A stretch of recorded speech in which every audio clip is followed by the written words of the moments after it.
Hey everybody, Mike Iaconelli back out here in the shop with one last installment of the Ultimate Spinnerbait Series. Over the last 3 episodes, you've got a lot of information about that beauty right there. Probably one of the best, most iconic fishing lures ever created. Perfect lure to imitate forage, vibration, flash, appeal, and it's super weedless. You take all that, you marry it with the fact that it's good in clear, stained, muddy, winter, spring, summer, fall. You've got a pretty awesome lure. Over the last 3 episodes, we talked about a lot of stuff, including blade selection, color, size, add-ons, and we even talked about the 3 key retrieves to make with that spinnerbait: burning, moderate, jerking that spinnerbait in the middle, and the slow roll technique. Last but not least, we are going to talk about the right tackle to fish a spinnerbait, right? We're going to talk about the right rod, the right action of that rod, the reel, and last but not least, we're going to talk about the line to maximize the performance of that spinnerbait, okay? So let's jump right into it. Let me start with the rod. And I real quick want to address spinning versus casting real quick. And, you know, to me, I want you, if you're listening to this, I want you to use the type of rod you're most comfortable with. So if you're a spinning rod only angler, that's fine.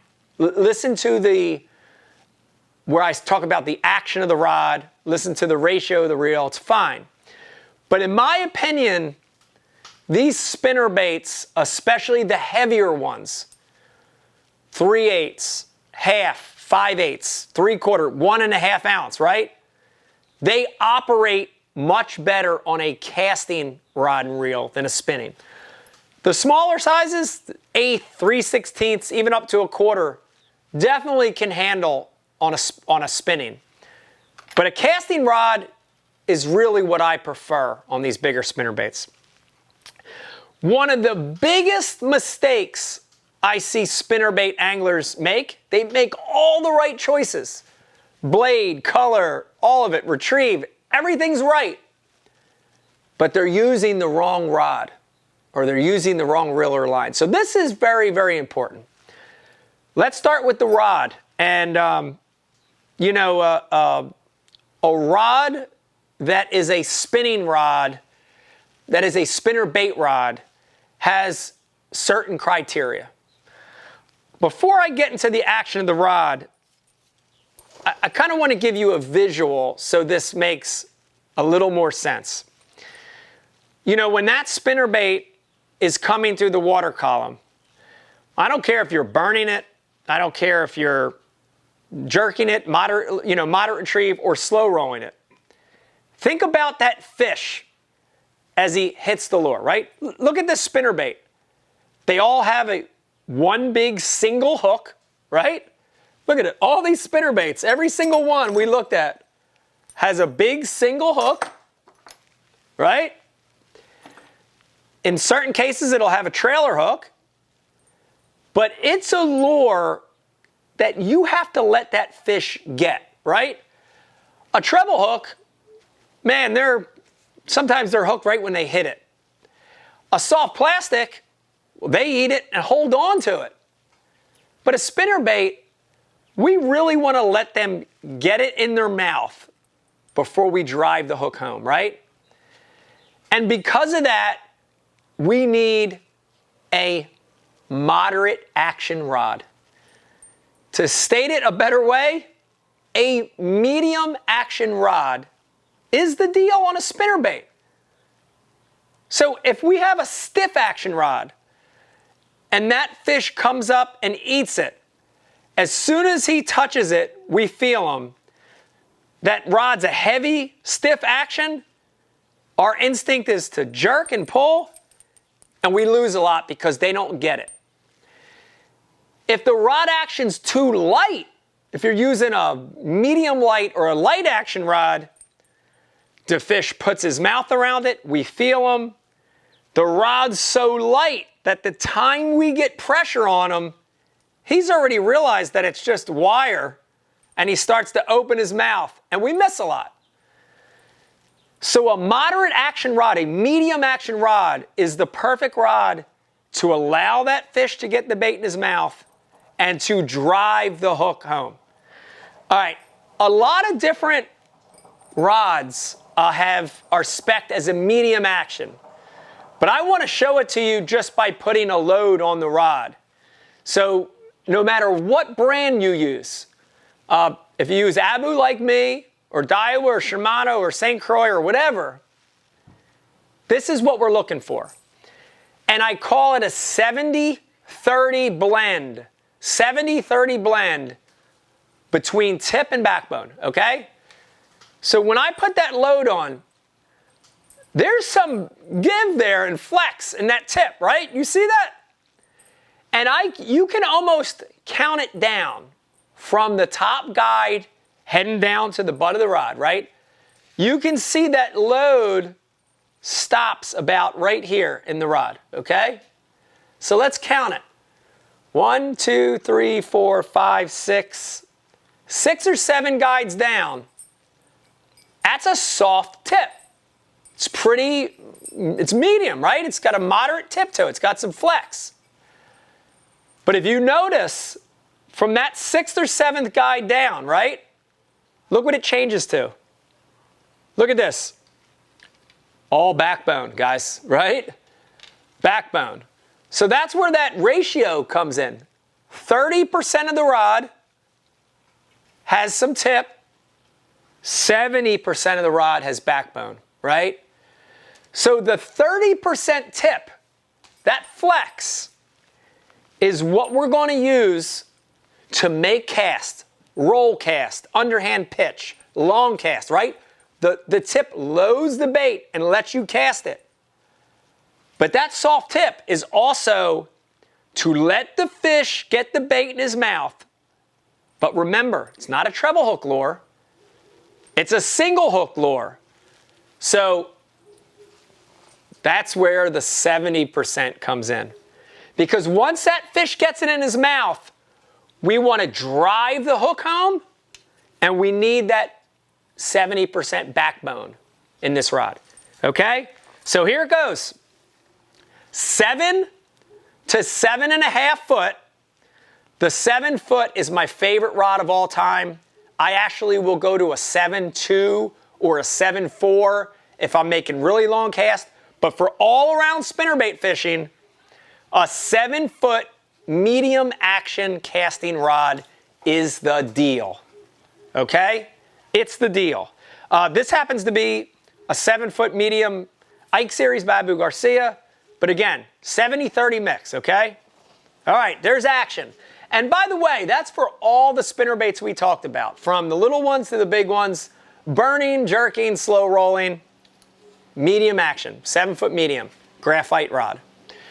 All right, let's get to the reel. And we already talked a little bit about the ratio in last week's episode talking about retrieve. But here it goes, and I'm going to give it to you 2 ways. I'm going to talk about the retrieve with each one, and then I'm going to give you the best all-around casting reel to match up with that 7 foot medium casting rod, okay? Low profile, any reverse, that's what you want. For the burning technique, we want a higher gear ratio, right? We're burning it. So that 7-to-1 to 9-to-1 is the deal.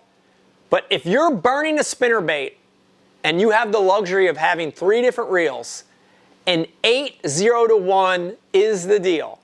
8-0-to-1, a lot of great Abu reels in that ratio, including the Ike Series Revo.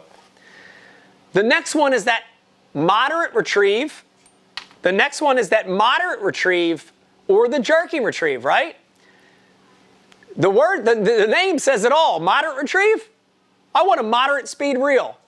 So for that one, we want a 6-8-to-1 to a 7-to-3. But my favorite all-time reel for the moderate retrieve is the 7-to-1. Love the 7-to-1 or 7-to-3 Abu Garcia. That puts you right in the middle, retrieve-wise. Perfect for that moderate jerking retrieve, okay? Last but not least, we talked about slow rolling. We're fishing this spinnerbait near the bottom, right? For that one, I want a slow gear ratio reel. You heard me say in the last episode, 5-to-3 to 6-to-8, 6-to-6. My favorite for that one is a 6-to-1. That slow ratio forces you to slow down and keep that spinnerbait near the bottom. All right, now let me give you the second part to this is, man, I can't own 3 spinnerbait reels. I need 1 reel. Guys, go with that moderate retrieve. The 7-to-1 or 7-to-3 gear ratio casting reel will let you do it all. You have to really slow down, but you can slow roll a spinnerbait. You have to really speed up, but you can burn a spinnerbait. And of course, you can do that moderate retrieve with the 7-to-1 or 7-3-to-1. So if you have 1 reel to pick for spinnerbait fishing, moderate gear ratio. All right, last but not least, line. And the great thing about spinnerbait fishing is it's the type of bait where you can use a lot of different line types. Mono, fluorocarbon, and braid can all come into play. Let me give you the breakdown of my favorite lines. Mono for me is the line I use the least with spinnerbait fishing. The one time I'll use traditional mono is when I'm burning it and I want to keep it really high. I use mono. I'll use 12 to 20 pound monofilament. I really like 15 or 17 pound mono. Mono floats. Mono's buoyant. So you want a line that helps you keep the bait high. Okay, so for burning, mono is a good choice. The next one is braid. And when I use braid on a spinnerbait, there's one consideration and that's it. And it is cover. Man, I'm talking about, you've heard other anglers talk about the jungle. When you're in the jungle, that's when I like braid on a spinnerbait. Super heavy, standing timber, the thickest weeds you ever see, laydowns that are so gnarly, you're scared to throw a spinnerbait in there. That's when I use braid. Remember though, braid has 0 stretch, right? And you want that fish to get it. But super heavy cover, I will occasionally use braid. Now let's go with the heavy hitter. This does the majority of work in about 65% of my spinnerbait fishing. The absolute best line for all 3 of those techniques, burning, mid, but especially getting your spinnerbaits deep, is fluorocarbon. You know, fluorocarbon to me is the perfect line for a spinnerbait because it falls in the middle between mono and braid, right? It's less stretchy than mono, less stretchy than braid, but it's sturdy. It's abrasion resistant. It's clear. Fluorocarbon has no visibility, so it's great for clear water.